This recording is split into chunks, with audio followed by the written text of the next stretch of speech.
សង្សារខ្ញុំចិនរៀបការហើយតើជឿទេក្រោយក្នុងខ្ញុំគេស្នេហ៍អ្នកផ្សេង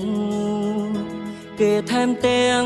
សន្យានឹងគ្នារៀបការមែនតែនគ្មានអ្នកផ្សេងអាចជាកូនកំលោះគេឡើយស្រឡាញ់បងអូនមិនដែលចង់រៀបការទេលួចមានគេអូនសន្យារៀបការទៅហើយខ្ញុំស្ទើរគាំងបេះដូងឈឺនឹងព្រះអើយបើអាចសុំឲ្យខ្ញុំស្លាប់ភ្លាមទៅហេតុអ្វីកូនកំឡុងអូនមិនមែនជាបងគ្មានរឿងអីផងអូនសន្យារៀបការនឹងគេបើសិនយើងបែកគ្នាហើយអូនទៅរៀបការមិនអីទេតែមាសមេនៅជាមួយបងរាល់ថ្ងៃសោះឈុនរៀបការបងប្រាថ្នាស្លៀកជាមួយនឹងអូន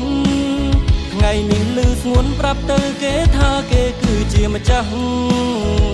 ក្តីស្រមៃច្រើនឆ្នាំខ្លាយជាការកិនផ្ដេផ្ដាស់ថ្ងៃនេះដឹងច្បាំងថាគេជាម្ចាស់កូនកំលោះអូន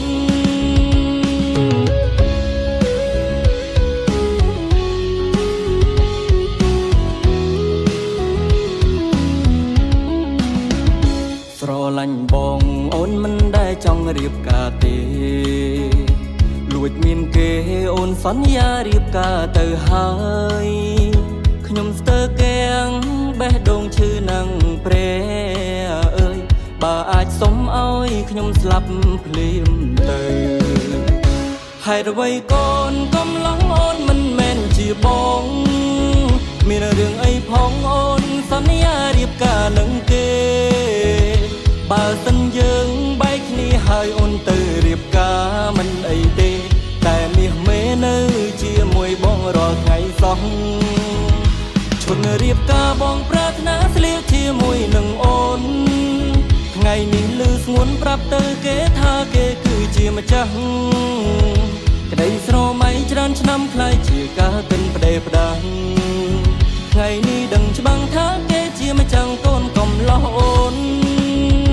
ហេតុអ្វីកូនកំឡុងអូនមិនមែនជាបង